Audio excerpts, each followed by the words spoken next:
आप सभी का बहुत बहुत स्वागत है GS with NPS YouTube channel पर। आज की क्लास में हम लोग जो है 2022-23 के इंपॉर्टेंट करंट अफेयर के क्वेश्चन और साथ में कुछ स्टैटिक जीके के क्वेश्चन ही क्लास में पढ़ने वाले हैं। तो चलिए बच्चों शुरुआत करते हैं इस क्लास की। देखिए सबसे पहला हमारा क्वेश्चन है, विश्व सांख्यिकी दिवस कब मनाया जाता है। तो देखिए बच्चों, जो विश्व सांख्यिकी दिवस मनाया जाता है ये हर साल 20 अक्टूबर को मनाया जाता है। नेक्स्ट हमारा दूसरा क्वेश्चन है, राष्ट्रीय सांख्यिकी दिवस कब मनाया जाता है। तो देखिए बच्चों, राष्ट्रीय सांख्यिकी दिवस को 29 जून को मनाया जाता है।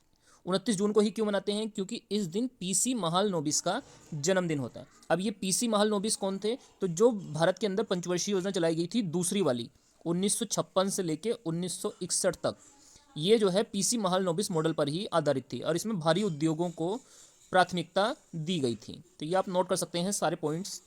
नेक्स्ट हमारा केंद्रीय सांख्यिकी संगठन सीएसओ की स्थापना किसने की थी? केंद्रीय सांख्यिकी संगठन की स्थापना कब हुई थी? तो ये स्थापना हुई थी बच्चों इसकी 1951 में। ये क्या है केंद्रीय सांख्यिकी संगठन? तो ये भारत में राष्ट्रीय आय की गणना का काम करता है। हमारा अगला क्वेश्चन है कि भारत में राष्ट्रीय आय की गणना कौन करता है। तो अभी मैंने बता दिया आपको कि राष्ट्रीय आय की गणना भारत में सीएसओ के द्वारा किया जाता है, केंद्रीय सांख्यिकी संगठन के द्वारा। पांचवा प्रश्न हमारा, भारत में सबसे पहले राष्ट्रीय आय की गणना किसने की थी? तो दादा भाई नेहरूजी ने ही सबसे पहले राष्ट्रीय आय की गणना की थी और उस आधार पर उन्होंने प्रति व्यक्ति आय भारत की 20 रुपये बताई थी। नेक्स्ट हमारा जो है, दादा भाई नेहरूजी को grand old man of India भी कहा जाता है और ये ब्रिटिश संसद का सदस्य चुने जाने वाले पहले भारतीय भी थे।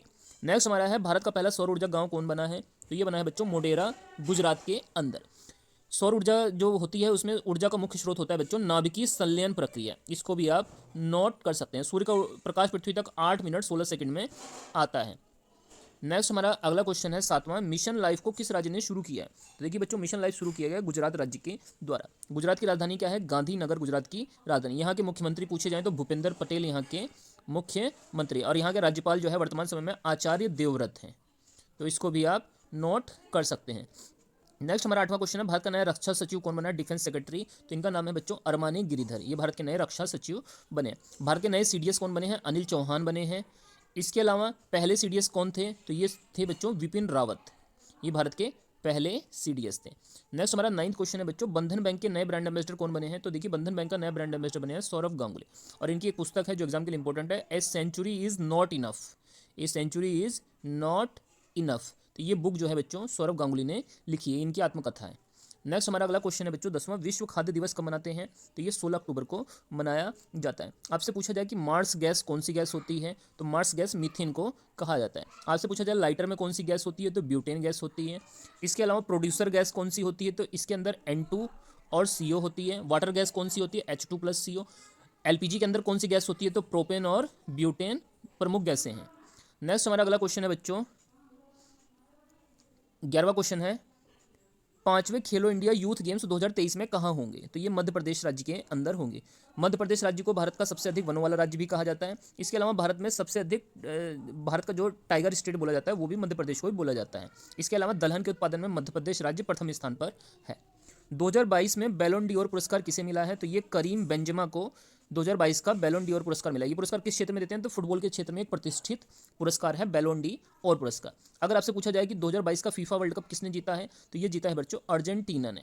इसके अलावा 2022 का फीफा वर्ल्ड कप कहाँ पर हुआ था? तो ये कतर देश में हुआ था। 2026 के कहाँ होंगे फीफा विश्व कप? तो ये होंगे बच्चों 3 देशों में, मैक्सिको, USA और कनाडा में। फीफा विश्व कप 4 सालों में होता है। फीफा का मुख्यालय अगर पूछ लिया जाए तो ज्यूरिक में है, स्विट्जरलैंड के अंदर। और फीफा के वर्तमान में अध्यक्ष हैं बच्चों जियानी इन्फेंटिनो। इसको भी आप नोट कर सकते हैं। नेक्स्ट हमारा अगला क्वेश्चन है 13वां क्वेश्चन, चंद्रयान 3 मिशन को कब लॉन्च किया गया था? तो ये 2023 में लॉन्च किया जाएगा चंद्रयान 3 मिशन को। इसके अलावा आपसे चंद्रयान फर्स्ट मिशन पूछ लिया जाए तो ये 2008 में हुआ था। चंद्रयान सेकंड मिशन को 2019 में लॉन्च किया गया था। इसके अलावा मंगलयान मिशन कब लॉन्च हुआ था? तो ये 2013 में लॉन्च हुआ था। 2000 के नोट पर मंगलयान का चित्र बना है, तो ये भी आप नोट कर सकते हैं। नेक्स्ट हमारा इराक की राजधानी अगर पूछ ली जाए क्या है? बगदाद है। और इराक के नए राष्ट्रपति कौन बने हैं? तो अब्दुल लतीफ़ राशिद इराक के नए राष्ट्रपति बने हैं। नेक्स्ट हमारा 16वां क्वेश्चन है, अर्थशास्त्र के क्षेत्र में नोबेल पुरस्कार 2022 कितने लोगों को मिला है? तो ये 3 लोगों को मिला है अर्थशास्त्र के क्षेत्र में नोबेल पुरस्कार 2022। इसके अलावा अगर आपसे पूछा जाए नोबेल पुरस्कार की शुरुआत कब से हुई थी? 1901 में। ये पुरस्कार टोटल 6 क्षेत्रों में दिया जाता है हर साल 10 दिसंबर को। विश्व का सबसे बड़ा पुरस्कार है नोबेल पुरस्कार। तो ये कुछ बातें हैं जो आपके लिए इंपॉर्टेंट हैं। नेक्स्ट हमारा बच्चों 17वां क्वेश्चन है, वायुसेना का स्थापना दिवस कब मनाया जाता है? तो ये मनाया जाता है बच्चों 8 अक्टूबर को, और 2022 में जो है ये 90वां स्थापना दिवस मनाया गया है। इसके अलावा आपसे थल सेना दिवस पूछ ले तो 15 जनवरी का होता है, और नौसेना दिवस पूछ ले तो वो जो है बच्चों 4 दिसंबर को होता है। थल सेना के प्रमुख कौन है इस समय? मनोज पांडे हैं। वायुसेना के प्रमुख कौन है? संजीव कपूर है। और नौसेना के आर हरिकुमार प्रमुख हैं। और हमारा आज का अंतिम क्वेश्चन है बच्चों 18वां, 2022 का साहित्य का नोबेल पुरस्कार किसे मिला है? तो ये मिला है बच्चों एनी एनॉक्स को। एनी एनॉक्स को 2022 का जो है नोबेल पुरस्कार मिला है साहित्य के क्षेत्र में।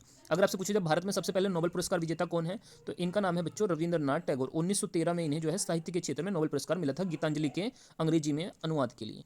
तो ये हमारी आज की करंट अफेयर की क्लास थी। अगर आप लोगों को ये क्लास अच्छी लगी है तो वीडियो को लाइक कीजिए, शेयर कीजिए, और अगर आप इस चैनल पर पहली बार कोई क्लास देख रहे हैं तो चैनल को जो है सब्सक्राइब भी कर लीजिए।